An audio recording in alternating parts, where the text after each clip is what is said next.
Have you ever noticed something strange? Some people don't run toward happiness, they flinch when it shows up. Like happiness knocked on the door and they whispered, "Shh, maybe if we don't move, it'll go away."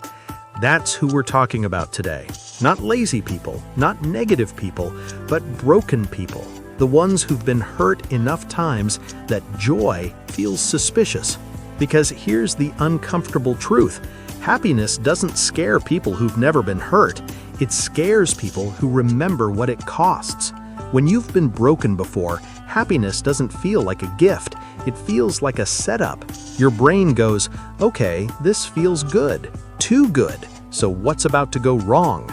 It's like finally relaxing on a couch that has collapsed on you before. You don't sit down gently. You hover, one leg ready to jump just in case. Broken people don't fear happiness because they hate it. They fear it because they know how loud the fall can be afterward. Think about someone who's been emotionally wrecked before. When something good happens, they don't celebrate, they wait.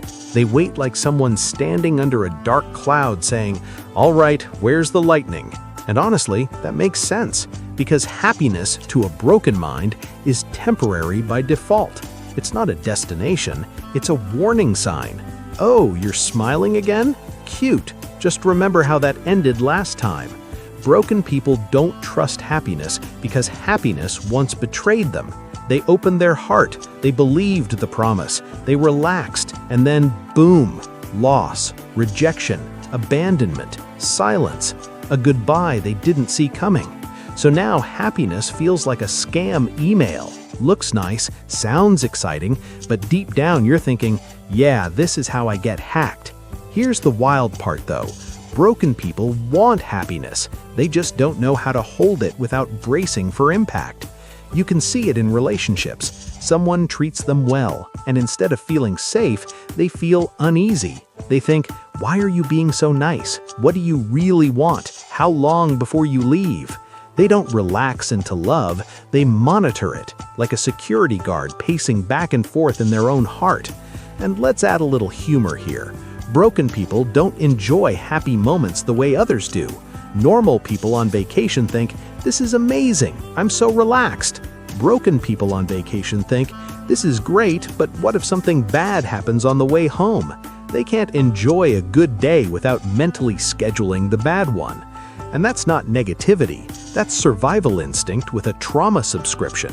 Broken people learned happiness has an expiration date, so instead of opening the package, they keep the receipt.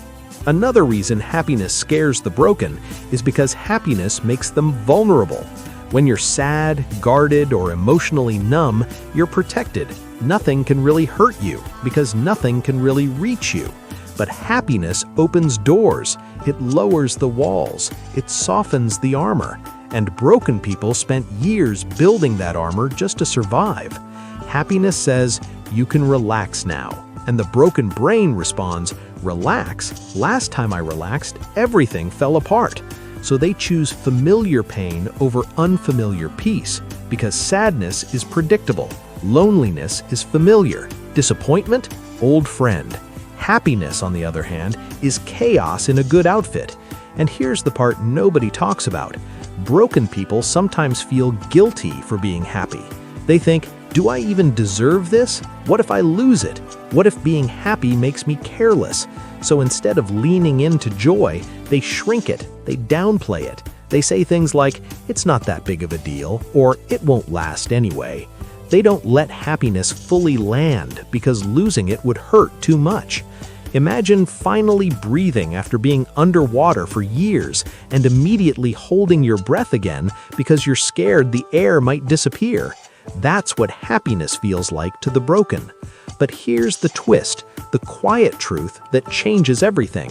Happiness doesn't scare broken people because it's dangerous. It scares them because it reminds them of hope. And hope is risky. Hope whispers, "Maybe this time will be different.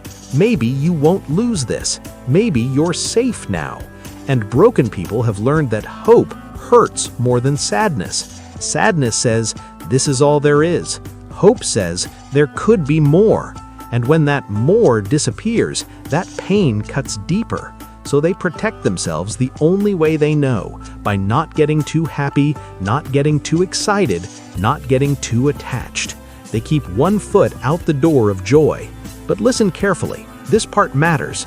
Being scared of happiness doesn't mean you're damaged beyond repair. It means you survived something that taught you to be careful.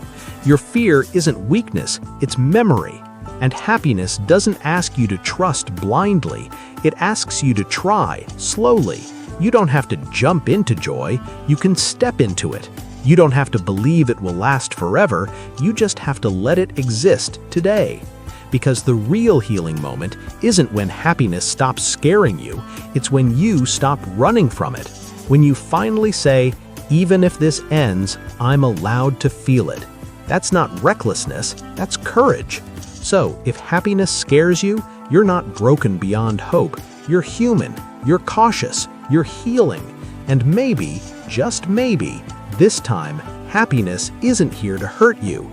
Maybe it's here to teach you that you survived the worst, and you're still allowed to smile.